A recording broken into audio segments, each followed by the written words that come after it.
Hi, folks. Jack O'Malley. It is a Wednesday. For some reason in my head, I think it's Thursday, but I know it's Wednesday. Touch base on quite a few things here tonight. I'll kind of go through them because I think they're all important.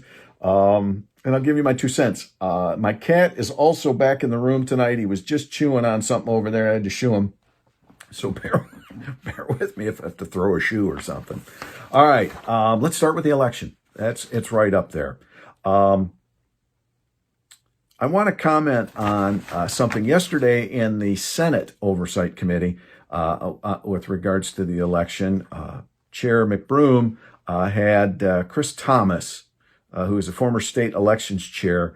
He was in before the Senate Oversight Committee, and he was talking. They were talking about a lot of things. They covered the thing went forever. They talked about a lot of things, and just a couple of points that Mr. Thomas touched on, and then I'll tell you how I think they relate. He said, in the polling place, you can pass it, a ballot, through without a birth date, because that's been one of the questions. Since 1966, we've used 01/01/1900 for birthdays as a placeholder. But if people don't know that, they see that, or they think that dead people are voting. So signatures are what clerks use, not verification of a birth date. I'm not arguing this point here. I'm just explaining to you, and I'll get to my point in a second. He said, in addition, some challengers apparently didn't understand that the changings of the numbers on a ballot of two people from the same household can happen. So maybe my wife and I, we had our ballots and we ended up switching them. So in essence, I voted with her ballot. She voted with mine. Then you can change a number. Some people saw that, thought it was necessarily, illegal, but those things can happen. And so on. Let's see, is there anything else in here? And point is this on that. Elections have lots of different rules and different things that if you don't know what you're looking at, it might look shady. I'm not letting anybody off the hook here because as I say these things, I can see somebody pounding on their keyboard. Hear me out. My point is this. One of the things as I'm looking at this, I always try to look at this reasonably and see where maybe we can learn and move forward on. And that is volunteer. Our election workers, right there in the polls, day of the poll, volunteer. And especially with all these mail-in ballots as we move forward, the day could be big turnouts, who knows. Volunteer. The other thing, Republican or Democrat. I know there's a lot of people not happy. Republican or Democrat, volunteer to get trained. There is, you got to get trained. Volunteer to be a poll watcher or a poll challenger. Every area is looking for those because by law they're required, right? And the clerks have got to try and find equal numbers. So if they've got, 10 Democrats, they got to try and find 10 Republicans or vice versa.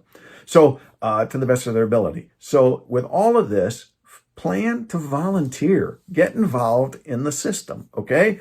Then you get trained and hopefully, and that's one of the other things I've heard from several clerks. We've really got to upgrade our training, not because these people are not trained. They're not trained well enough. One of the ways I heard it described was you have a Zoom and I had somebody tell me this. You get a Zoom training about 2 weeks before the election. The Zoom training lasts maybe an hour, and then you have nothing until election day. So then the first few hours, you're like, ooh, what, ha, who, ha.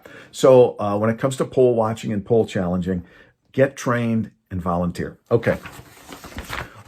Today, a statement was released, signed by, I believe it's 25 state representatives. My signature is on there. What we are asking for, without reading the whole letter, is we are asking that there be a forensic assessment to look at the ballots in the contested counties. Now, a forensic assessment is the correct term for a forensic audit. I'm learning. Throw it out there. Forensic assessment. We're asking that happens. Why? Like I said on Monday's update, I want to know, was everything happy? We did well? You just don't like the outcome, but there was nothing illegal? Or was there hanky-panky? We win either way because then we have an answer. So we've asked for a forensic assessment. The other thing that we've asked for is that the chair of oversight, Matt Hall in the House, be given subpoena power because there are people, state directors and things like that. We want to make sure they come in. And if they, they hem and haw, you have the power. One example is Dominion, the software people, the machine makers. I know Chair Hall has asked several occasions for them to come in and testify, free of will. Come on in, talk. So by giving him the subpoena power, he can now say, Dominion, get your butt in a chair. We need to talk, because we do. So I signed on to that letter, and we move forward. All right. So I think those are good things. Forensic assessment, let's do it. We'll see what happens. And of course, the subpoena power. One of the things that I know is going to be a huge priority in the next session is election integrity. We will look, we will learn, we will fix. And I know it's been said before. Well, I can give you my word that I'm not going to let this just lie. This is obviously something that we have to look at. One of the things, like I say, you've got a 20, 30, 40-year-old law that we're now dealing with. One of the things that we have to fix and get right is when these laws were written, we didn't have mail-in balloting. And I had, no reason absentee. And I had somebody write to me and say, well, how could the governor and secretary of state just, have this no excuse absentee balloting? How can they do that? You have to stop it. And I said to this individual, the people voted that in 2 years ago. That's not the governor. That's not the secretary of state. The people of Michigan agreed and put it in a ballot proposal. So we've got to do it. We've got to figure it out. So we move forward. Couple other things. Yesterday, I did introduce, it is now House Bill 6507. 6507 says, look, things are out of whack. The Department of Health and Human Services, again, an obscure law from a zillion years ago, that says, hey, the Health and Human Services, the Health Department, has the right to close things down and limit gatherings, et cetera, because of an epidemic outbreak. Well, this says that any type of decree like that from the health department or the state health department is valid for a time period specified in the order or until the order has been in effect for 28 days, whichever is sooner. After that time, the order must be continued by the House or the legislators. So this would mirror the emergency management laws that were obviously upheld by our Supreme Court. So that bill was dropped, and hopefully we'll get her through here and pass it on. We'll see. I think it's a priority. And then, of course, we've got to get Madam Governor to sign it, but we'll see. But I wanted you to know that. On Friday morning, I have a meeting with some people to continue. We have had a little bit of discussion, but something I'm referring to as a business interruption bill. And what we would do is somehow compensate businesses that have been forced to close by government edict, some type of compensation. So I'm just calling it business interruption right now as we move forward. But we're meeting on Friday to see if we can get that legislation written and done and dropped ASAP as well. So we got to do something. We're doing it. Again, we still have to wait to hope that Madam Governor signs it. But you know what? If she doesn't, maybe somewhere down the line, we'll have a governor who comes to their senses and would agree that that makes sense. So that we're working on that Friday. But the Health and Human Services bill is already in. So we'll move forward. A lot of things tonight. One of the things that's not necessarily COVID or election or anything, but I think this is important.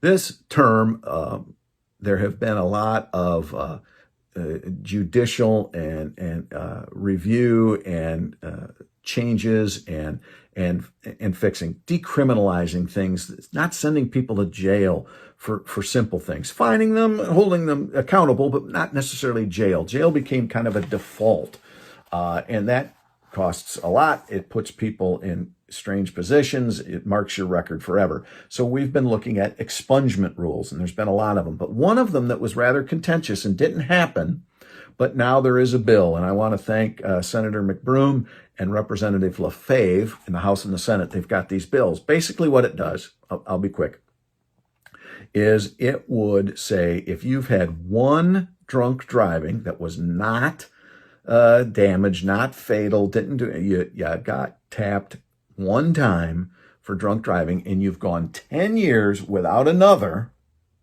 that would be expunged. And you wouldn't have to write, yes, I'm convicted of a felony. So if you've had one drunk driving felony arrest, it's not on your record. And Mike Nichols, an East Lansing attorney who specializes in DUI cases, told the committee that more than 30,000 drunk driving prosecutions took place in Michigan in 2019. That's an awful lot of drunk driving. We got that problem for sure. It's one of the crimes with the highest volume of cases, and we have a higher volume than in other states. So this is something that we need to do. One time you goofed, you haven't had a problem in 10 years, it would be expunged. So I think that's good legislation. There's a lot of people that are in that position. They're fine, upstanding citizens. They haven't been getting arrested for drunk driving all the time. They goofed once. This would give you a chance after 10 years of clean living. All right, I want to talk about one other thing that came out here today at HIT, and it's created a stir. And I want to talk about it, and I want to offer perspective. I know it's hit the national media, and I was surprised. Cynthia Johnson is a representative in the House. I know her. And she dropped a video last night. I guess, I don't know what social domain it was on, but she did. And she said some things that were not good. And I'll just read it to you here. I'm not going to play the video, but she said, Representative Johnson said, "This is just a warning to the Trumpers. Be careful, walk lightly. We ain't playing with you. Enough of the shenanigans. Enough is enough.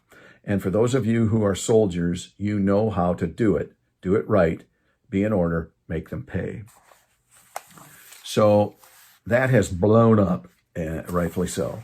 House leadership has begun with I don't want to say, I can't think of the word here. They punished her by removing her from all committees, which is a big deal. And there are other review going on.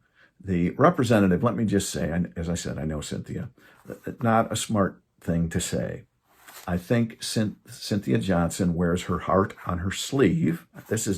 I'm saying this because I know it's blown up. I've already had people reach out to me. What about this? How terrible is this? Yeah, it is terrible. But I want to offer you a little bit of perspective here, okay? I'm not condoning her. Please do not hear that. I'm not condoning her. When I saw it, I went, oh my God, this is one of the dumbest things ever.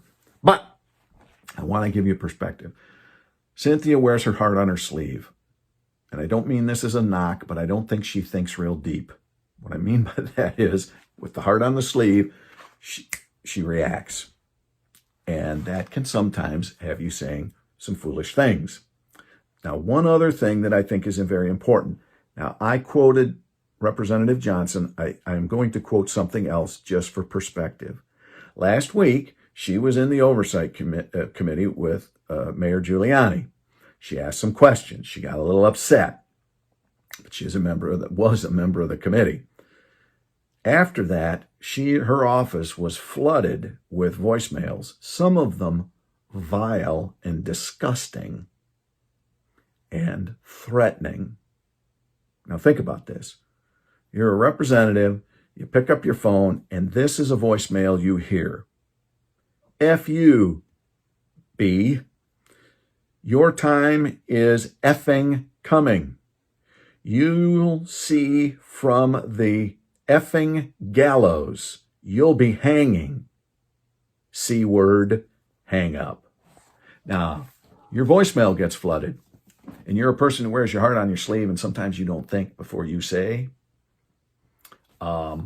Neither one of those situations was right. You can't condone, my cat's knocking my table. You can't condone either one, but I want to offer some perspective. my point is, if you go back to, I forget it was Friday or Monday, I brought this up, and the keyboard warriors ripped me a new one. But I will say it again using this for an example. Reasonable people, we need to bring the anger down. Doesn't mean you can't be pissed. There's a difference. The anger has to come down. The violence, the sheer has got to come down on both sides. Representative Johnson was stupid for saying what she said. This caller, and there were others, but the one I gave you is a dirtbag. So we can disagree. I have no problem with disagreeing. I'll talk to people. I'll disagree with them. But we have to bring the anger down, because if we don't, that's not good. And good things don't happen when you're operating from anger. So I covered a lot tonight. There's a lot going on. Continue to pray for all your elected representatives. Pray for the people of Michigan. Pray for this country, because we are in a very volatile time. And as I said, we are in the season of Christmas. And I hope that helps. I prayed last night. I said, God, please help everybody. We have problems. We can get them fixed, but we've got to bring that anger down. So bang away on the keyboard if it helps you, I guess. But let's understand that. So Representative Johnson is being disciplined. That's the word I was looking for. And there may be more to come. But the voicemails she received, they were not good. I heard some of them. And the people that called them, not good people. So the good people, the right-thinking people, we need to speak up. We need to say, all right, everybody, you got a reason to be mad, but don't resort to violence, threats, and all that stuff. It's not good. So, all right, we continue to roll on. We continue to fight on. I will continue to do that. All right, I'll talk to you on Friday. Keep praying.